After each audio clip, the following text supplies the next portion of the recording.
আসসালামু আলাইকুম এভরিওয়ান, সকলকে স্বাগতম বিএইচ লার্নিং অ্যাপে।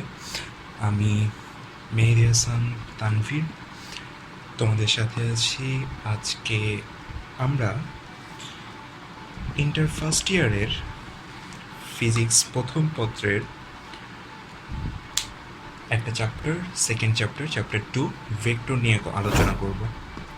সো ভেক্টর নিয়ে আলোচনা করতে গেলে ফার্স্টে আমাদেরকে চিনতে হবে ভেক্টর কী এবং তার সাথে পার্থক্যটা কী, ভেক্টর কেন আলাদা, ভেক্টর বলতে আমরা কী বুঝি।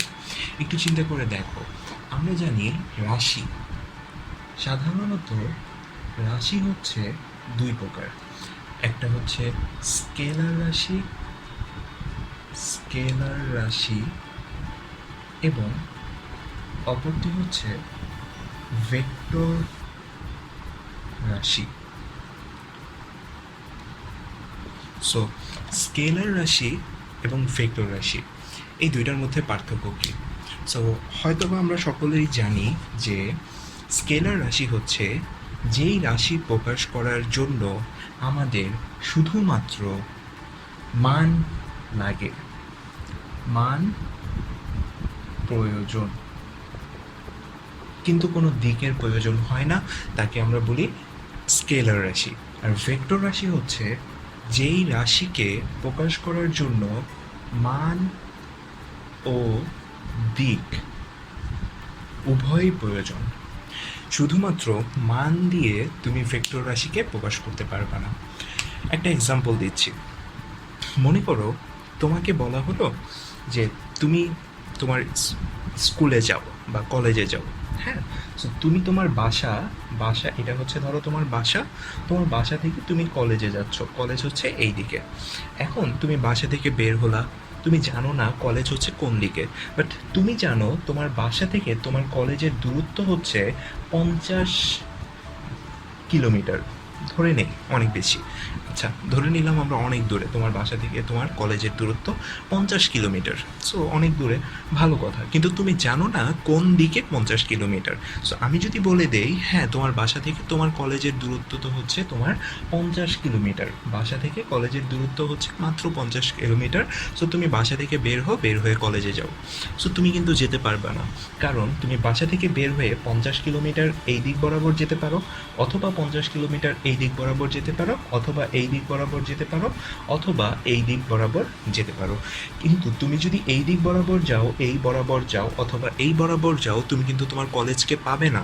তুমি যদি শুধুমাত্র এই বরাবর, এই দিক বরাবর 50 কিলোমিটার রাস্তা অতিক্রম করো, তাহলেই তুমি দেখতে পারবে তোমার কলেজে তুমি পৌঁছে গেছো। কিন্তু এটা কিন্তু আমরা স্কেলার রাশিতে জানতে পারি না, কারণ স্কেলার রাশি আমাদেরকে এই দিকটা বলে দেয় নাই। আমি শুধু বলে দিয়েছি যে তুমি বাসা থেকে 50 কিলোমিটার দূরে তোমার কলেজ অবস্থিত। সো এটা ছিল একটা স্কেলার রাশি। আর স্কেলার রাশি সম্পূর্ণরূপে প্রকাশ করার জন্য শুধুমাত্র মান দেওয়া থাকে, দিক দেওয়া থাকে না। সো আমাদের একটা সমস্যা হয়। সো আমরা দেখতে পাচ্ছি যে আমাদের আসলেই একটা সমস্যা হয়।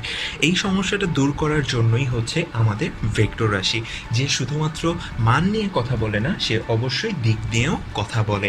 যেমন আমি যদি বলে দিই তোমার বাসা থেকে 50 কিলোমিটার পূর্ব দিকে, তোমার বাসা থেকে 50 কিলোমিটার পূর্ব দিকে যাও, তাহলে তুমি কলেজে চলে যাবে। সো অবভিয়াসলি তুমি তোমার বাসা থেকে বের হয়ে 50 কিলোমিটার পূর্ব দিকে রওনা দিবে, এবং 50 কিলোমিটার হাঁটার পরে বা 50 কিলোমিটার রাস্তা যাওয়ার পরে তুমি তোমার কলেজকে দেখতে পাবে, তাই তো? সো এইভাবে তুমি খুব ইজিলি তোমার কলেজে পৌঁছে যাবে। এটাই হচ্ছে আমাদের ভেক্টর রাশি। ওকে, আচ্ছা, আশা করি ভেক্টর রাশি সম্পর্কে আমাদের প্রাথমিক ধারণাটা পেয়ে গেছি। আর আমরা নিশ্চয়ই মোটামুটি আমাদের 9-10-এ ভেক্টর রাশি সম্পর্কে জেনে আসছি। সো আমরা এখন জাস্ট এই স্বাভাবিক বিষয়গুলো নিয়ে আর খুব বেশি কথা বলতেছি না, আমরা আমাদের পরবর্তী টপিকে চলে যাচ্ছি। ওকে,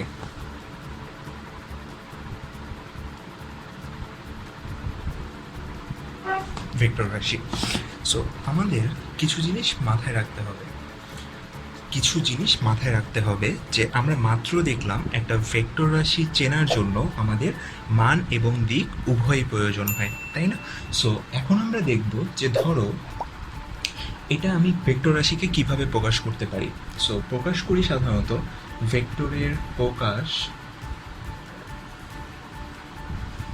ভেক্টর রাশিকে সাধারণত মনে করো এ ভেক্টর, উপরে এরকম একটা চিহ্ন দ্বারা প্রকাশ করি, অথবা আমি যদি চাই এ এভাবেও প্রকাশ করতে পারি, অথবা অনেক সময় এভাবেও প্রকাশ করা হয়ে থাকে।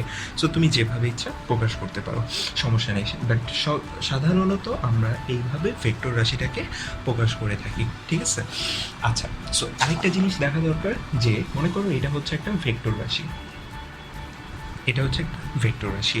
এই যে ভেক্টর রাশিটা যেইখান থেকে শুরু হচ্ছে, যে বিন্দু থেকে শুরু হচ্ছে ভেক্টর রাশিটা, সেইটাকে আমরা বলি পাদবিন্দু বা স্টার্টিং পয়েন্ট।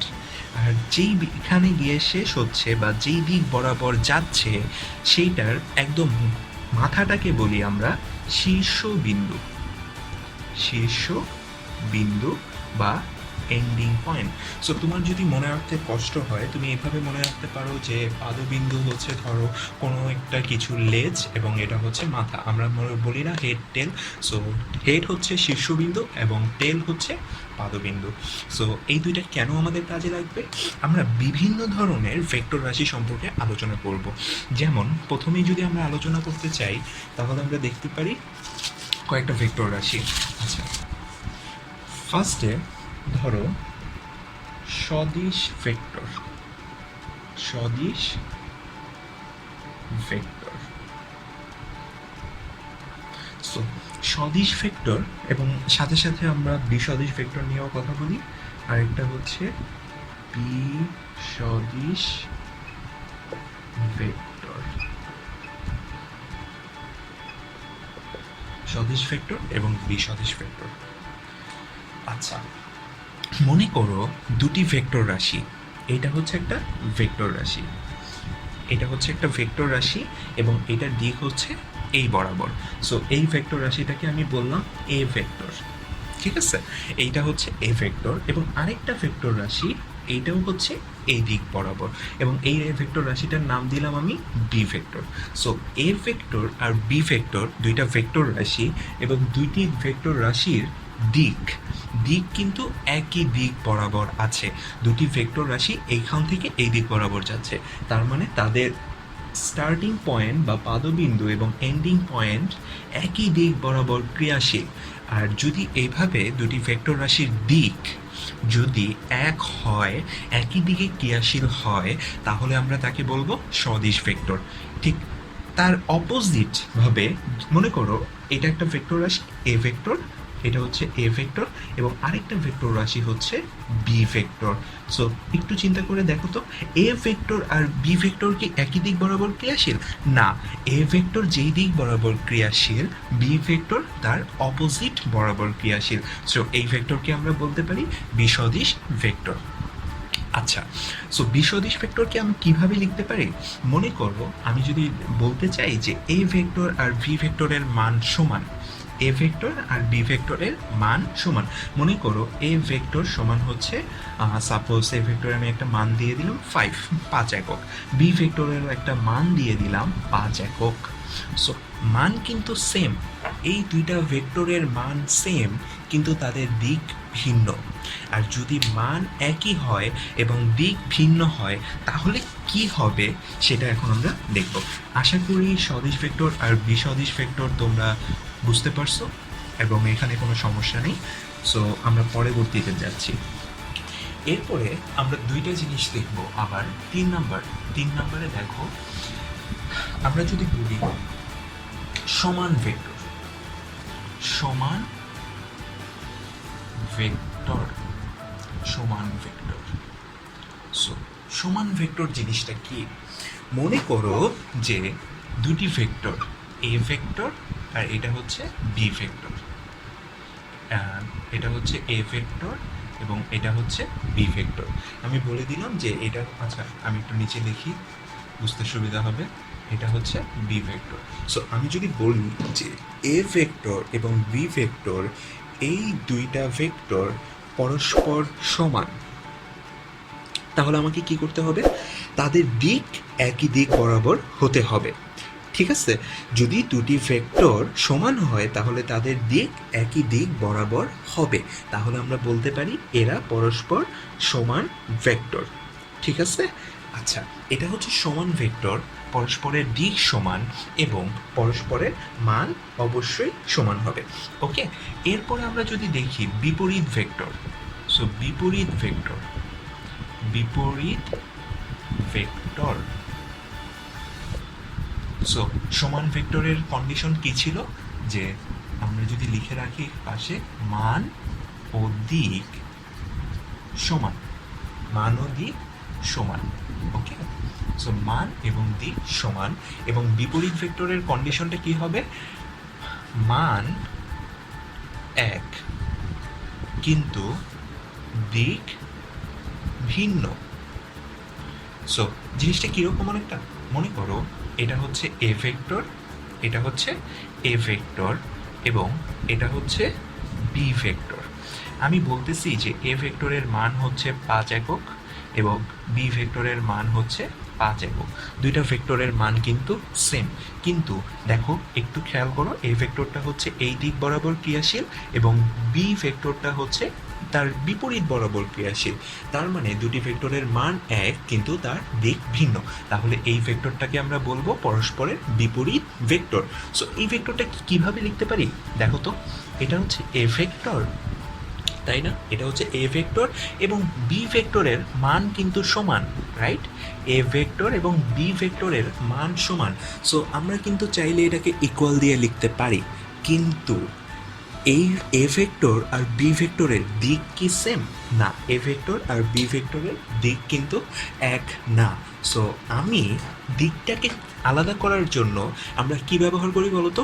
আমরা চিহ্নের প্রথা ব্যবহার করি, তাই না? যেমন আমি যদি বলি আমার ডান দিক বরাবর পজিটিভ, তাহলে এটা অবভিয়াসলি বুঝায় দেয় যে আমার বাম দিক বরাবর হচ্ছে নেগেটিভ। যেমন আমরা স্থানাঙ্ক জ্যামিতিতে করে আসছি, তাই না?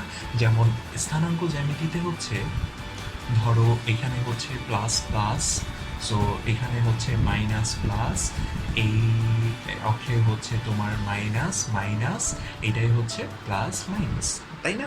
সো এই চিহ্নগুলো কেন, এই চিহ্নগুলো কিসের জন্য বোঝাচ্ছে আমি কোন দিকে যাচ্ছি, তাই না? সো এই ক্ষেত্রে কী হবে, সো আমি যদি বলি যে এই দিকটা যদি পজিটিভ হয় তাহলে অবভিয়াসলি তার অপোজিট দিক হচ্ছে নেগেটিভ, পজিটিভের অপোজিটই তো নেগেটিভ, তাই না? সো এর আগে হচ্ছে আমরা একটা মাইনাস সাইন ব্যবহার করব। So A vector is equal to minus B vector. আশা করি সবাই বুঝতে পারছো যে সমান ভেক্টর আর বিপরীত ভেক্টর এই দুইটার মধ্যে কী পার্থক্য আছে। ওকে, সো বিপরীত ভেক্টরের আরেকটা নাম হচ্ছে নেগেটিভ ভেক্টর বা ঋণাত্মক ভেক্টর। কেন ঋণাত্মক ভেক্টর সেটা নিশ্চয়ই বুঝতে পারছো এখন। ধন্যবাদ। এর পরের টপিকে যাচ্ছি আমরা। আচ্ছা, সো এরপরে দেখবো আমরা স্বাধীন ভেক্টর, স্বাধীন ভেক্টর এবং আরেকটা হচ্ছে সীমাবদ্ধ ভেক্টর বা অধীন ভেক্টর। সীমাবদ্ধ ভেক্টর, সীমাবদ্ধ ভেক্টর। সো আমরা দেখব স্বাধীন ভেক্টর এবং সীমাবদ্ধ ভেক্টর। এই ভেক্টর দুটো বোঝার আগে আমরা বলে নেই, আমরা কিন্তু পাদবিন্দু কী এবং শীর্ষবিন্দু কী সেটা একটু আগেই বুঝে এসেছি, তাই না? সো সেই জিনিসটা আমরা একটু আগে বুঝে এসেছি। সো স্বাধীন ভেক্টর হচ্ছে যার পাদবিন্দু নির্দিষ্ট নয়, যার পাদবিন্দু নির্দিষ্ট নয়, এবং সীমাবদ্ধ ভেক্টর হচ্ছে যার পাদবিন্দু নির্দিষ্ট, যার পাদবিন্দু নির্দিষ্ট। আচ্ছা, সো একটু বোঝার একটা উদাহরণ দিয়ে বোঝার ট্রাই করি। মনে করো স্বাধীন ভেক্টর। সো তোমার মা তোমাকে বাজারে যেতে বললো। সো তোমাকে বললো যে তুমি আসার সময় তুমি সাপোজ বাইরে আসো, হ্যাঁ তুমি বাইরে আসো, তুমি কলেজ থেকে আসতেছো। সো বললো যে আসার সময় তোমাকে বাজার থেকে কিছু একটা কিনে নিয়ে আসতে বললো, কোনো একটা পণ্য কিনে নিয়ে আসতে বললো। হ্যাঁ, সো তোমার মা কিন্তু জানে না তুমি তখন কোন জায়গাতে আসো। তুমি তোমার কলেজের কাছে থাকতে পারো।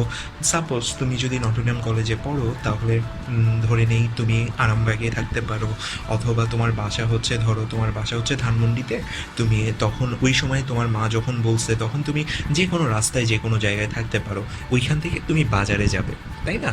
এটা হচ্ছে তুমি কোন জায়গা থেকে বাজারে যাবা সেটা কিন্তু তোমাকে নির্দিষ্ট করে দেয় নাই। তোমার অবস্থানটা কিন্তু বা স্টার্টিং পয়েন্টটা কিন্তু নির্দিষ্ট না। মনে করো এটা হচ্ছে বাজার, এটা হচ্ছে বাজার, কিন্তু তুমি যে কোনো জায়গা থেকে এই বাজারে যেতে পারো। তুমি যেখানে ইচ্ছা সেখান থেকে বাজারে যেতে পারো। তুমি চাইলে এখান থেকেও বাজারে যেতে পারো, চাইলে এখান থেকেও বাজারে যেতে পারো, চাইলে এখান থেকেও বাজারে যেতে পারো, তাই না? সো তুমি যে কোনো দিক থেকে বাজারে যেতে পারো। তার মানে তোমার স্টার্টিং পয়েন্ট মানে যাত্রা কোথা থেকে শুরু করবা সেটা কিন্তু নির্দিষ্ট না। এটা হচ্ছে তোমার উপর ডিপেন্ড করতেছে, তোমার নিজের উপর ডিপেন্ড করতেছে। তার মানে তোমার একটা স্বাধীনতা আছে, তুমি তোমার ইচ্ছা মতো যেতে পারবা। সো এটাকে আমরা বলতেছি স্বাধীন ভেক্টর। বুঝতে পারছি? আচ্ছা, সীমাবদ্ধ ভেক্টরটা কি? মনে করো তুমি বাসায় আসো, তুমি বাসাতে আসো এবং এটা হচ্ছে বাজার। তোমার মা তোমাকে বললো যে বাজার থেকে কিছু একটা কিনে নিয়ে আসতে। আচ্ছা, সো তুমি যদি এখন বাসা থেকে রওনা করো, বাজারে যাও, তুমি বিভিন্নভাবে বাজারে যেতে পারো, তুমি বিভিন্ন ওয়েতে বাজারে যেতে পারো। কিন্তু একটা জিনিস কি চিন্তা করে দেখছো যে তোমার স্টার্টিং পয়েন্ট হচ্ছে বাসা, এটা কিন্তু নির্দিষ্ট। তুমি যখন বাসাতে আসো তখন তুমি চাইলেই যে না, আমি এখন বাসাতে না, আমি এখন আমার কলেজ থেকে বাজারে যাব। এখানে সাপোজ ধরো তোমার কলেজ, এখানে সাপোজ ধরো তোমার কলেজ আছে, সো তুমি তোমার কলেজ থেকে বাজারে যাচ্ছ না, এখন তুমি যাচ্ছ কোথায় থেকে? বাসা থেকে বাজারে যাচ্ছ। তার মানে তোমার স্টার্টিং পয়েন্ট বা পাদবিন্দু কিন্তু নির্দিষ্ট, ফিক্সড। সো যখন তোমার পাদবিন্দু নির্দিষ্ট তখন কিন্তু তোমার সেই স্বাধীনতাটা থাকে না যে আমি যেখান থেকে খুশি সেখান থেকে আমার নির্দিষ্ট গন্তব্যে যাব। তোমাকে একটা স্টার্টিং পয়েন্ট ফিক্সড করে দেওয়া হয়। লাইক আমরা যখন বাসে চড়ি, আমরা যখন হচ্ছে ঢাকার বাইরে বাসে যাই, দেখো না অনেক সময় হচ্ছে তুমি ঢাকা থেকে কক্সবাজার যাবে, সো তোমাকে যে কাউন্টার থেকে টিকিট কাটবে, তুমি যেই বাসে যাবে সেই বাসের কাউন্টার কিন্তু নির্দিষ্ট করে দেয় আপনার বাস এই সময় এই কাউন্টার থেকে ছেড়ে যাবে। তার মানে কি তোমার যাত্রার পাদবিন্দু নির্দিষ্ট, রাইট? কিন্তু তুমি যখন বাসা থেকে ধরো তুমি বাসে যাবে না, তুমি বাইক নিয়ে যাবে, তাই না? সো তুমি বাইক নিয়ে হচ্ছে কক্সবাজার যাবে, তোমার কিন্তু কোনো নির্দিষ্ট স্টার্টিং পয়েন্ট নাই। তুমি চাইলে তোমার বাসা থেকে শুরু করতে পারো, তোমার বন্ধুর বাসা থেকে যেতে পারো, তুমি তোমার কলেজ থেকে যেতে পারো, বা বিভিন্ন জায়গা থেকে তুমি যেতে পারো। সো আমার মনে হয় স্বাধীন ভেক্টর এবং সীমাবদ্ধ ভেক্টরের মধ্যে যে পার্থক্যটা সেটা আমরা বুঝতে পারছি। সো আমরা এর পরের ভেক্টর রাশিগুলোর দিকে একটু দেখি।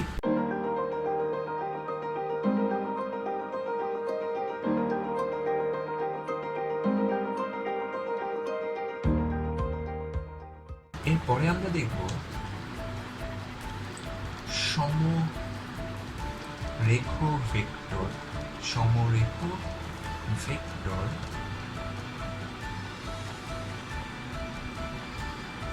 এবং তার সাথে সাথে আমরা দেখব সমতলীয় ভেক্টর। সমতলীয় ভেক্টর। সো এই দুটো খুবই ইজি, তুমি একটু চিন্তা করে দেখো। সমরেখ ভেক্টর, আচ্ছা মনে করো এটা হচ্ছে একটা ভেক্টর এবং এটাও হচ্ছে একটা ভেক্টর। আবার মনে করো এটা হচ্ছে একটা ভেক্টর, ওকে? সো এটার সাথে এটার উপরেই হচ্ছে এটা আবার আরেকটা ভেক্টর। সো আমরা কি দেখতে পাচ্ছি দেখো, এই দুইটা ভেক্টর মনে করো এটা হচ্ছে এ ভেক্টর, এটা হচ্ছে বি ভেক্টর, এটা হচ্ছে সি ভেক্টর, এটা হচ্ছে ডি ভেক্টর, ওকে? দেখো সমরেখ ভেক্টর হচ্ছে দুইটি ভেক্টর, দুই বা ততোধিক ভেক্টর, অনেকগুলো ভেক্টর যদি একই দিক বরাবর ক্রিয়া করে তাহলে তাকে বলা হয় সমরেখ ভেক্টর। বুঝতে পারছি? দুই বা ততোধিক ভেক্টর যদি একই দিক বরাবর ক্রিয়া করে তাহলে তাকে সমরেখ ভেক্টর বলা হয়। আবার দুই বা ততোধিক ভেক্টর যদি পরস্পর একই দিক বরাবর একই সাথে ক্রিয়া করে তাহলে সেটাও কিন্তু সমরেখ ভেক্টর। এই দুইটার মধ্যে কি পার্থক্য দেখো, এটা হচ্ছে একই সরল রেখার উপর ক্রিয়াশীল, আর এটা হচ্ছে পরস্পর সমান্তরাল ক্রিয়াশীল। পরস্পর সমান্তরাল, এই দুটো ভেক্টর পরস্পর সমান্তরাল না, এরা হচ্ছে পরস্পর সমান্তরাল ক্রিয়াশীল, তাহলে এরা হচ্ছে সমরেখ ভেক্টর। আচ্ছা আচ্ছা, এরপরে দেখো সমতলীয় ভেক্টর। মনে করো এটা হচ্ছে একটা টেবিল। সো সাপোজ এটা হচ্ছে একটা টেবিল। এই টেবিলের উপরে তুমি অনেকগুলো ভেক্টর, যার যেদিকে ইচ্ছা সে সেদিক বরাবর আছে। সো অনেকগুলো ভেক্টর এই টেবিলের উপরে তুমি রেখে দিছো। সো একটু দেখো তো, এই যে একটা সারফেস বা এই যে টেবিলের একটা তল, এই তলের উপর সকল ভেক্টরগুলো পরস্পরের উপর ক্রিয়াশীল না? সো যদি অনেকগুলো ভেক্টর বা দুইয়ের অধিক ভেক্টর একই সমতলে ক্রিয়াশীল থাকে, তাহলে তাকে বলা হয় সমতলীয় ভেক্টর। সো সমরেখ ভেক্টর কি? যদি দুটি ভেক্টর রাশি একই সরল রেখার উপরে ক্রিয়াশীল হয় অথবা পরস্পর সমান্তরাল একই দিকে ক্রিয়াশীল হয়, তাহলে তাকে বলা হয় সমরেখ ভেক্টর। আর সমতলীয় ভেক্টর কি? সমতলীয় ভেক্টর হচ্ছে একাধিক ভেক্টর রাশি যদি একটি সারফেসে বা একটা সমতলে ক্রিয়াশীল হয়, তাহলে তাকে বলা হয় সমতলীয় ভেক্টর। আচ্ছা, এরপরের দেখি আমরা। সো এরপরে আমরা দেখব সঠিক ভেক্টর, সঠিক ভেক্টর, ভেক্টর এবং নাল ভেক্টর, এবং নাল ভেক্টর, সঠিক ভেক্টর এবং নাল ভেক্টর। আচ্ছা দেখো, মনে করো এটা হচ্ছে এ একটা ভেক্টর, এ একটা ভেক্টর, এবং এ ভেক্টরের মান আমি দিয়ে দিলাম 5 একক। ওকে, সো তার মানে কি দাঁড়াচ্ছে? এ ভেক্টরের মান ইজ ইকুয়াল টু 0, তাই না? এ ভেক্টরের যাই হোক না কেন মান, একটা সুনির্দিষ্ট কিন্তু মান আছে, একটা পূর্ণ সংখ্যা। হ্যাঁ, পূর্ণ সংখ্যা হোক, দশমিক ভগ্নাংশ হোক, বা যাই হোক না কেন, একটা নির্দিষ্ট মান আছে, শূন্য হতে পারবে না। সঠিক ভেক্টর কি? সঠিক ভেক্টর হচ্ছে মান শূন্য হতে পারবে না। সঠিক ভেক্টর হচ্ছে যেই ভেক্টরের মান শূন্য নয়, তাকে আমরা কি ভেক্টর বলবো? তাকে আমরা সঠিক ভেক্টর বলবো। আচ্ছা, আর নাল ভেক্টর কি? মনে করো এই একটা ভেক্টর দিয়ে দিলাম, এই এ ভেক্টরের মান হচ্ছে 0, এ ভেক্টরের মান হচ্ছে 0। এখন কোশ্চেন হতে পারে যে ভাইয়া 0 ভেক্টরের কি অস্তিত্ব আছে? হ্যাঁ আছে। সেটা কিভাবে আছে আমরা আরও পরবর্তীতে জানতে পারবো। আচ্ছা, সো এখন দেখো এ ভেক্টরের মান হচ্ছে 0। তো এ ভেক্টরের মান, কোনো ভেক্টরের মান যদি 0 হয়, তাহলে তাকে আমরা বলবো নাল বা শূন্য ভেক্টর। তার মানে কি? নাল ভেক্টর হচ্ছে মান যখন 0, কোনো ভেক্টরের মান 0 হলে তাকে আমরা বলবো নাল ভেক্টর। ক্লিয়ার? ওকে, তাহলে এর পরের টপিকে যাই। আচ্ছা, এরপরে আমরা দেখব একক ভেক্টর। একক ভেক্টর কাকে বলে? সো মনে করো একক ভেক্টরকে এ দ্বারা প্রকাশ করা হয়। এ না, মানে যে কোনো সাইন দ্বারা, সাধারণত ইটা দ্বারা প্রকাশ করা হয়। এটা হচ্ছে একক ভেক্টরের সাইন। সো তুমি যেভাবে ইচ্ছা প্রকাশ করতে পারো, বাট তোমাকে যেটা দিতে হবে, একক ভেক্টরের উপরে এরকম একটা ক্যাপ সাইন দেওয়া হয়। ওকে, সো এটা হচ্ছে একক ভেক্টর। সো একক ভেক্টর কি?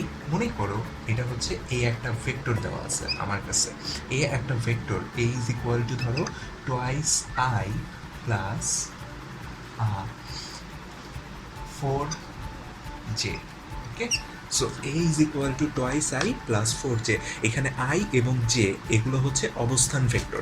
সো অবস্থান ভেক্টর আমরা এর পরের টপিকে, এর পরে আমরা জানবো। ওই দিকে আমি যাচ্ছি না। মনে করো এটা হচ্ছে একটা twice I plus 4j vector. Okay, এই ভেক্টরের একক ভেক্টর নির্ণয় করতে বলা হয়েছে। সো তুমি কিভাবে এই ভেক্টরের একক ভেক্টরটা নির্ণয় করবা? সো এই ভেক্টরের একক ভেক্টর হচ্ছে, ধরো আমি ধরে নিলাম এই ভেক্টরের একক ভেক্টর হচ্ছে ইটা।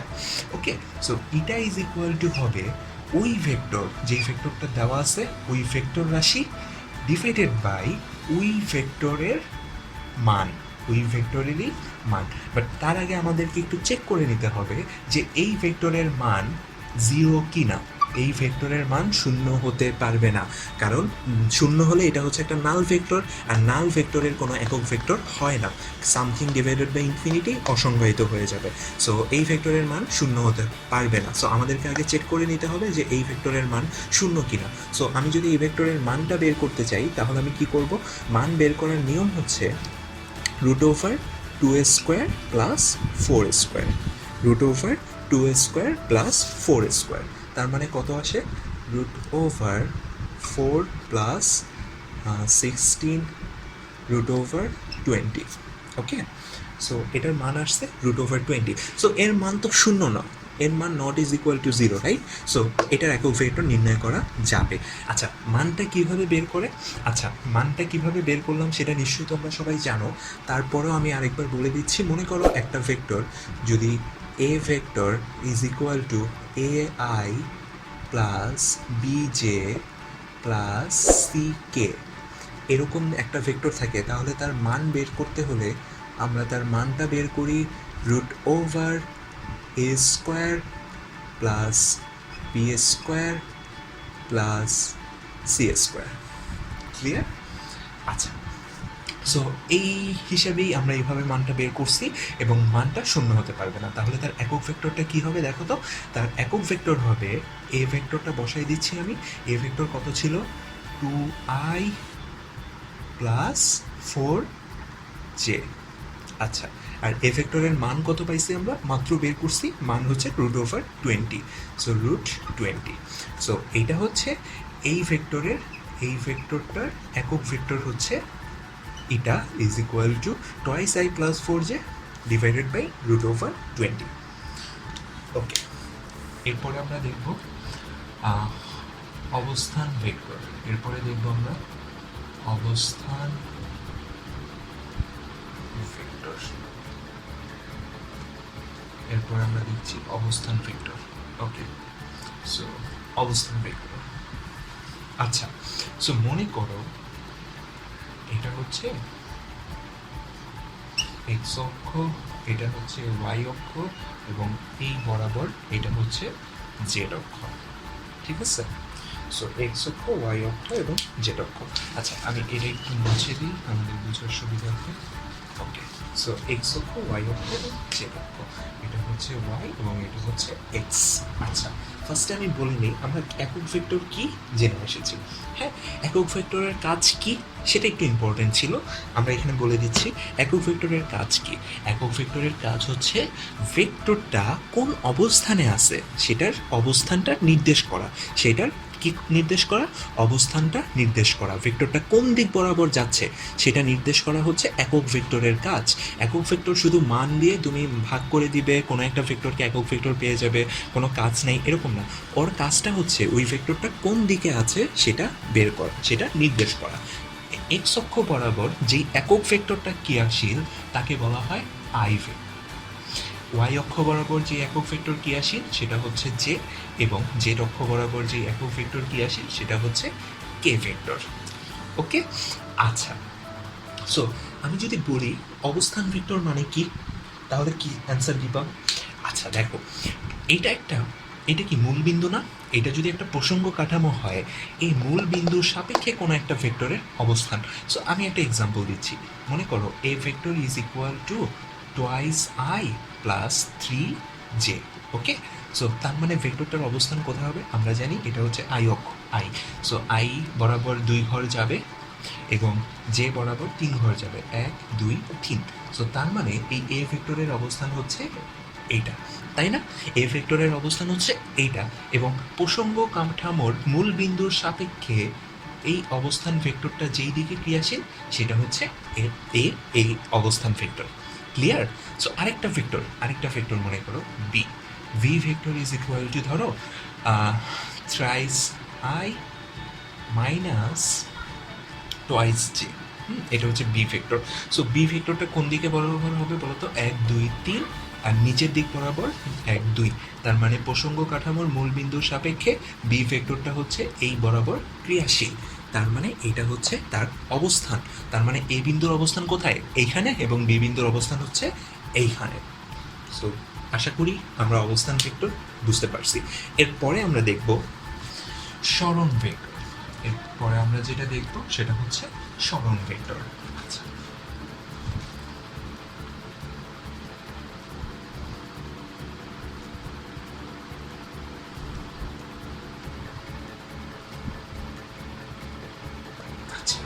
সো একটু আগে আমরা অবস্থান ভেক্টর দেখে এসেছি, তাই না? সো মনে করো কোনো একটা অবস্থান ভেক্টর, এটা হচ্ছে ওকে। সো কোনো একটা ভেক্টর হচ্ছে এইখানে আছে, এটা হচ্ছে ধরো এ ভেক্টর, এটা হচ্ছে ধরো সাপোজ এ ভেক্টর, এবং আরেকটা ভেক্টর মনে করো যে এখানে আছে, এটা হচ্ছে বি ভেক্টর, তাই না? এই দুইটা হচ্ছে তাদের অবস্থান ভেক্টর, এ ভেক্টর এবং বি ভেক্টর। ওকে, এখন এ ভেক্টর এবং বি ভেক্টরের সরণ মানে কি বলতো? সরণ মানে হচ্ছে ন্যূনতম দূরত্ব। নিউটনীয় বলবিদ্যাতে আমরা সরণ পড়ে আসছি। সো সরণ মানে হচ্ছে ন্যূনতম দূরত্ব। সো এ ভেক্টর আর বি ভেক্টরের মধ্যে ন্যূনতম সরল রৈখিক দূরত্ব কোনটা? এটা না, রাইট? এ ভেক্টর আর বি ভেক্টরের মধ্যে ন্যূনতম সরলরৈখিক দূরত্ব হচ্ছে এতটুকু। সো এইটা হচ্ছে সরণ ভেক্টর। সরণ ভেক্টর, সরণ ভেক্টর কোন দিক বরাবর? এ ভেক্টর থেকে বি ভেক্টরের দিকে, এ ভেক্টরের থেকে বি ভেক্টরের দিকে। আমি যখন এ ভেক্টর থেকে বি ভেক্টরের দিকে কাউন্ট করবো, তখন এ ভেক্টর থেকে বি ভেক্টরের দিক বরাবর হচ্ছে সরণ ভেক্টর। ক্লিয়ার? আচ্ছা, সো আশা করি সরণ ভেক্টর তোমরা বুঝতে পারছো, এবং এই মাধ্যমে আমাদের সাধারণত আমরা যে টপিকগুলো দেখতেছিলাম, এটা হচ্ছে আমাদের ফিজিক্স পার্ট 1-এর ক্ষেত্রে আমরা এতক্ষণ ছিলাম পার্ট 1-এ, এবং সেখানে আমাদের মূল জিনিসগুলো ছিল আমরা ভেক্টরের পরিচিত শিখেছি, ভেক্টরের পরিচিতি শিখেছি, ভেক্টর রাশি কাকে বলে, ভেক্টর রাশি কোন দিক বরাবর ক্রিয়া করে, সেগুলো সম্পর্কে আমরা জেনেছি। সো আমি পুরো পার্টটা আরেকবার রিভিউ করতেছি, আশা করি তোমাদের সুবিধা হবে। ফার্স্টে আমরা পার্ট 1-এ দেখেছিলাম, প্রথমেই আমরা দেখেছি ভেক্টর রাশির পরিচিতি। ভেক্টর রাশির পরিচিতি, ভেক্টর রাশির পরিচিতি দেখেছি, এবং তারপরে আমরা দেখেছি বিভিন্ন ভেক্টর রাশি, বিভিন্ন ভেক্টর রাশি। সো বিভিন্ন ভেক্টর রাশি সম্পর্কে আমরা জেনেছি। সো বিভিন্ন ভেক্টর রাশির মধ্যে আমরা দেখেছি কি কি, বিভিন্ন ভেক্টর রাশির মধ্যে আমরা দেখেছি, ফার্স্টে দেখেছিলাম, আচ্ছা আমরা একটা একটা করে দেখেছিলাম তোমাদের সব। ফার্স্টে দেখেছিলাম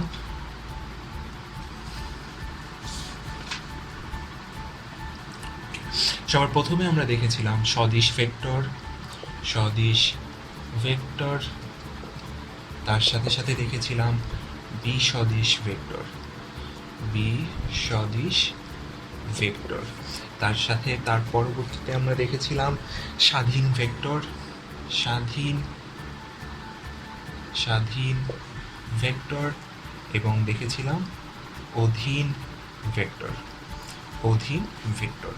আচ্ছা, এরপরে আমরা দেখেছিলাম সমান ভেক্টর, সমান ভেক্টর, তার সাথে সাথে দেখেছিলাম বিপরীত ভেক্টর, বিপরীত ভেক্টর। তারপরে আমরা দেখেছিলাম নাল ভেক্টর, নাল ভেক্টর। তাছাড়া আমরা দেখেছিলাম একক ভেক্টর, একক ভেক্টর। তাছাড়াও আমরা দেখেছিলাম অবস্থান ভেক্টর, অবস্থান ভেক্টর, এবং সবার শেষে আমরা দেখেছিলাম সরণ ভেক্টর। সো এই ছিল আমাদের আজকের টপিক। সো ইনশাল্লাহ নেক্সট টপিকে আমরা ভেক্টর রাশির যোগ, ভেক্টর রাশির বিয়োগ, ভেক্টর রাশির গুণ, ভেক্টর রাশির ডট গুণন, ক্রস গুণন, এই সকল বিষয়গুলো নিয়ে আলোচনা করব। আশা করি ভেক্টর রাশি পরিচিতিতে বিভিন্ন প্রকার ভেক্টর টপিকগুলো খুবই সহজ ছিল। তারপরও আমার মনে হয় কারো যদি কোনো সমস্যা থেকে থাকে, তাহলে সেটা আমাদের আজকের ভিডিওর মাধ্যমে ক্লিয়ার হয়ে গেছে। এরপরেও যদি কারো কোনো কোশ্চেন থাকে, কোনো বিষয়ে জানার আগ্রহ থাকে, এবং কোনো বিষয় যদি ক্লিয়ার না হয়, অবশ্যই কমেন্ট বক্সে তোমার প্রশ্ন জানাতে পারো, তোমার মতামত জানাতে পারো, এবং এরপরেও যদি ক্লিয়ার না হও তাহলে অবশ্যই আমাদের ডেসক্রিপশনে আমার পার্সোনাল প্রোফাইলের লিঙ্ক দেওয়া থাকবে, কন্ট্যাক্ট নাম্বার থাকবে। তোমাদের যে কোনো পড়ালেখা সংক্রান্ত যে কোনো সমস্যার ক্ষেত্রে তোমরা কন্ট্যাক্ট করতে পারো। এতক্ষণ আমাদের সাথে থাকার জন্য ধন্যবাদ সবাইকে। ইনশাল্লাহ পরবর্তী ভিডিওতে দেখা হবে। ততদিন সবাই ভালো থেকো। আল্লাহ হাফেজ।